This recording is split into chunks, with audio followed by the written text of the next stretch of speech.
fois que vous voulez, donc profitez-en. Moi, je refais 4 fois. Moi. Ah ouais, chacal. Ouais, Il mais faut absolument, au contraire, allez-y. il faut créer plusieurs comptes pour monopoliser le podium. C'est honteux. Ah ouais, Donc, t'imagines? Tu crées Je plein de confirme, comptes. c'est honteux. Et en plus, il a même pas réussi à battre les premiers, qui étaient arrivés ici légitimement. enfin, en tout cas, sachez que vous avez la possibilité de le recommencer plusieurs fois, donc n'hésitez pas. Je vois qu'en recommençant plusieurs fois, le score de 100% n'est pas encore atteint, donc il y a de la marge. Gros chais. Alors, pour aujourd'hui, je voulais vous présenter un petit peu de vocabulaire. Peut-être que vous en avez déjà entendu parler, ou pas, sur les probabilités. Donc, le vocabulaire que je voulais voir avec vous aujourd'hui, c'est celui qui concerne les événements. Oh, je vais mettre en rouge, voilà. Les événements, un terme utilisé dans les probabilités. Donc il existe des événements qu'on appelle élémentaires, des événements qu'on appelle équiprobables, incompatibles et contraires. Alors, je vais essayer de ne pas être trop long, mais l'idée c'est de vous présenter à partir d'un exemple relativement simple à quoi ça correspond. Je vais réaliser une expérience simple. Je prends un dé à 6 faces, je le jette. Les 6 faces sont numérotées de 1 à 6. Et puis on regarde le résultat obtenu.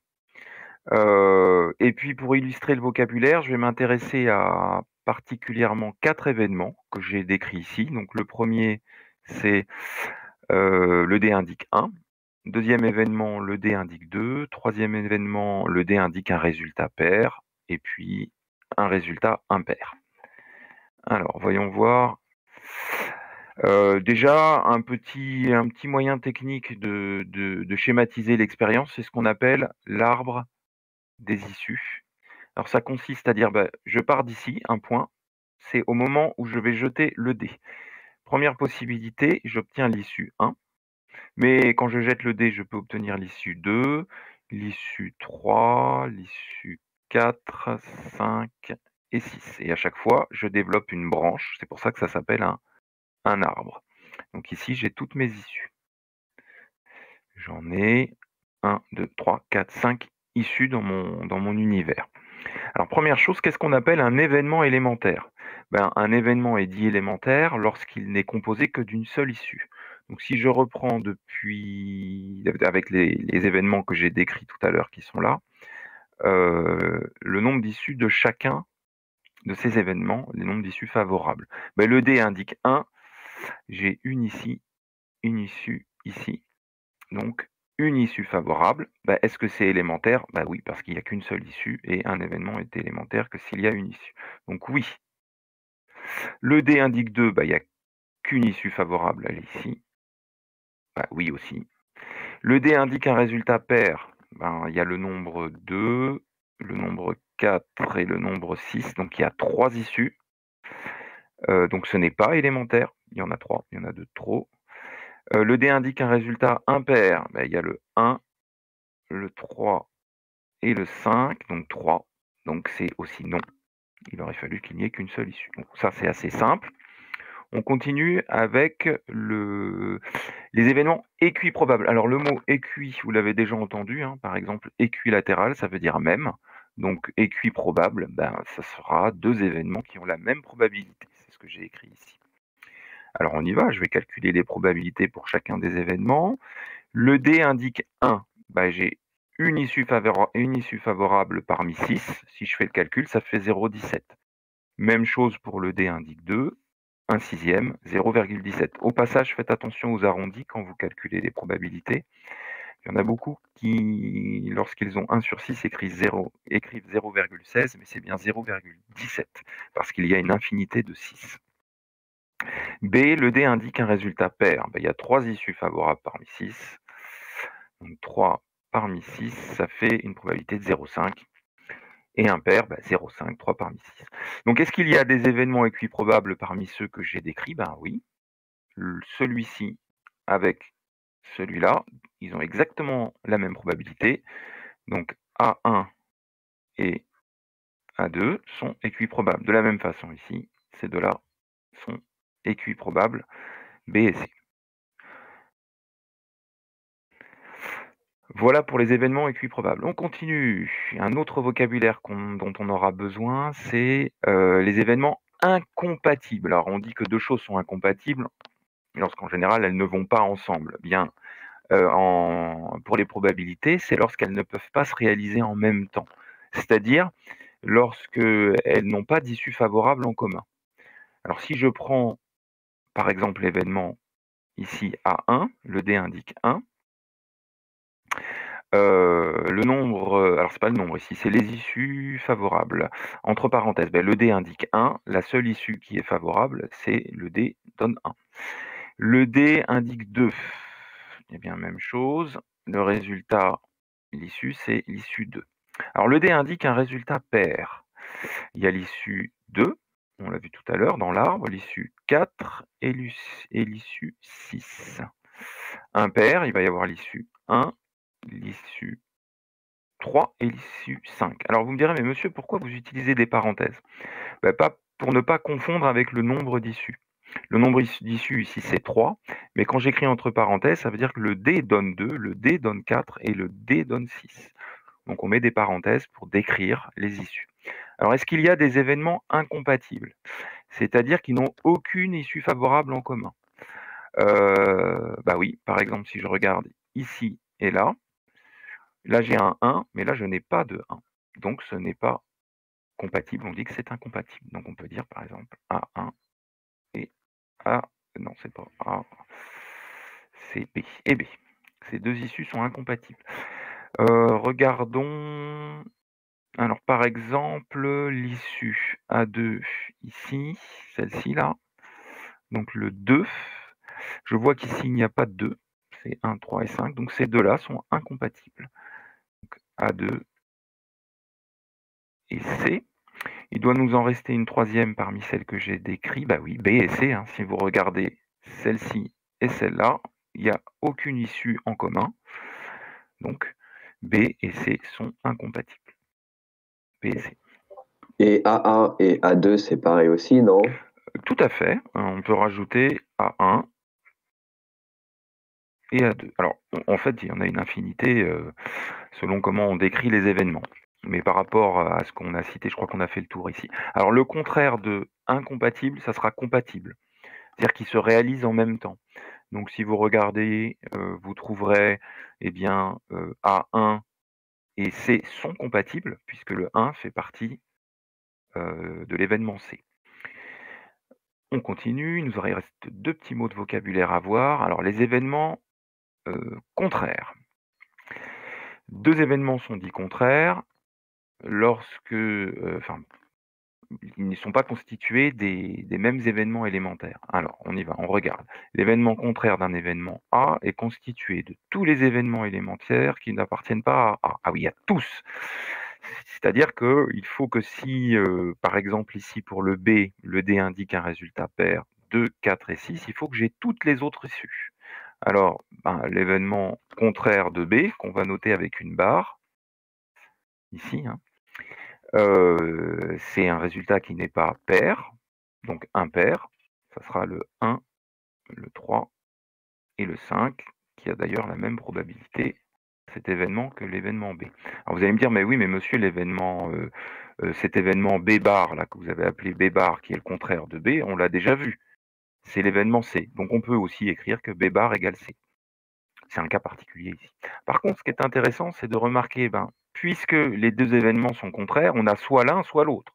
Donc quand on va faire la somme des deux, on a forcément 100% de chance de réussite. Donc ici, la probabilité de l'événement B plus la probabilité de l'événement B bar, c'est-à-dire d'événement contraire, c'est 1. Vous pouvez l'écrire en pourcentage aussi, soit 100%, c'est la même chose. Alors je vais prendre celui-ci en illustration aussi, le A1, le D indique 1. L'événement contraire, c'est le D n'indique pas 1.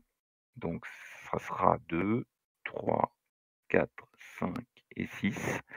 La probabilité dans ce cas-là de cet événement, c'est 5 issues favorables parmi 6, 0,83.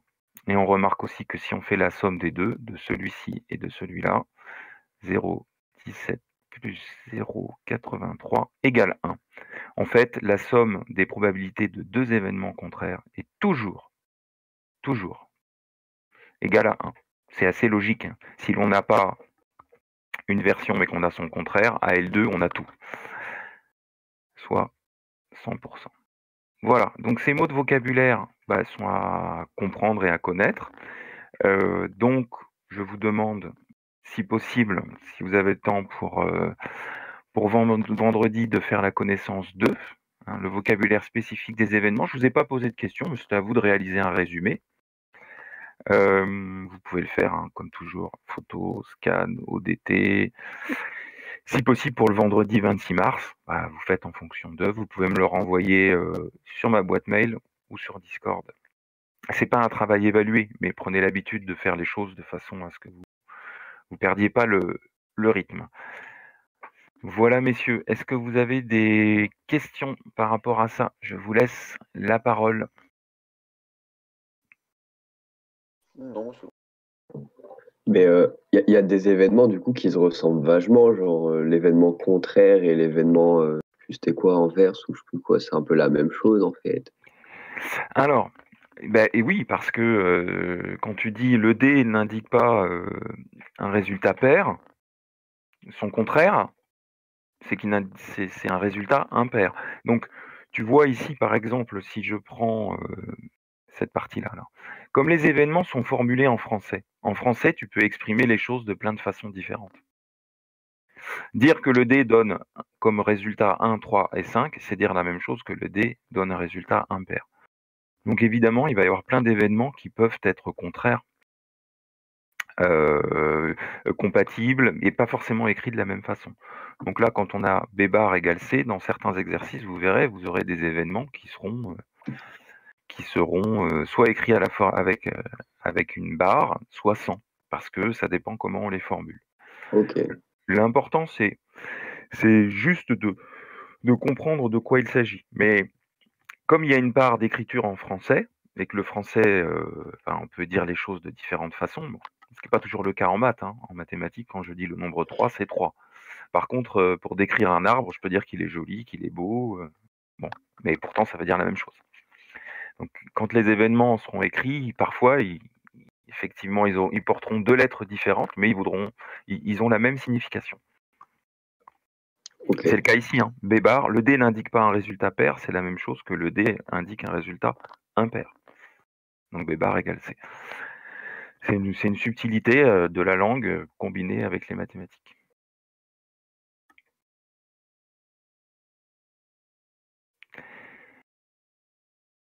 Vous trouverez, alors je vais vous le montrer à l'écran, le travail à faire aussi. J'ai mis différentes choses. Cahier. Non, je vais pas faire comme ça. Je vais mettre cahier de texte. Donc pour vendredi, vous verrez ici, donc lire le cours, ça c'est ce que je viens de faire avec vous. Construire la connaissance, c'est ce que je vous ai demandé. Vous avez un QCM, vous le trouverez sur Pronote, vous cliquez dessus, certains l'ont déjà fait apparemment. Et puis, il y a un exercice à faire normalement, mais c'est pour mercredi prochain. Voilà, vous le trouverez ici. Exercice sport. Bon, vous avez le temps pour faire tout ça. Ok? Ok. N'hésitez pas si vous avez des questions. Par rapport au druide, le tableau, ça ne vous a pas posé de problème? Non. Non? Ok, bon, très bien. N'hésitez pas à m'envoyer le travail dès que vous l'avez fait. Donc je remonte éventuellement pour ça a déjà été fait. Je vais regarder le QCM, si certains l'ont déjà complété. 25 mars, résultat. Cette question, ah non. Antoine, tu disais que tu l'avais fait, mais non. Oui, moi aussi je l'ai fait, moi. Je l'ai fait hier soir. Non, vous avez fait celui-ci. Ah, oui, peut-être. Ouais, non. Celui-ci. Ah ouais. Je vous montre. Ça, c'est Léo, hein. C'est toi, Léo, qui parle? Oui, c'est moi. Donc il y a une question qui vous a posé beaucoup de difficultés, c'est celle-ci. Et qui vous pose difficulté. Un jeu consiste à lancer 2 pièces dans sa main, puis à regarder les faces visibles, pile ou face sur chacune des pièces. Combien d'issues cette expérience aléatoire possède? Et là, vous avez eu du mal à trouver 4. Alors après, c'était expliqué, je crois. Ouais, c'était expliqué, hein, il y en a bien 4. Hein. Si on regarde dans le tableau, il y a 4 issues. Donc c'est un piège. C'est un piège. C'est normal que vous ayez eu des difficultés à le faire. C'est la question qui a été la moins bien réussie. Et puis la dernière, c'était quoi? Quelle est la probabilité? Obtenir sur chacune des pièces pile. Oui, il n'y a qu'un seul cas. Hein. Si vous regardez dans le tableau, il n'y a qu'un seul cas. Bon, en tout cas, si vous avez des difficultés, n'hésitez pas à poser des questions. Je me déconnecte, mais je suis toujours là. Hein. Enfin, je me déconnecte. Je m'en vais de la salle, mais je suis toujours là. Vous pouvez m'envoyer des messages. Ça marche? Ok. Ouais, pas de souci. Donc pour vendredi, juste avant que je vous fais du brainstorming, pas du brainstorming, je répète les choses pour que ça vous n'oubliez pas. Pour vendredi, la connaissance de si vous pouvez et le QCM. Pour mercredi prochain, un exercice. Allez, bon courage à vous, messieurs. Merci. Merci. Merci. Au revoir.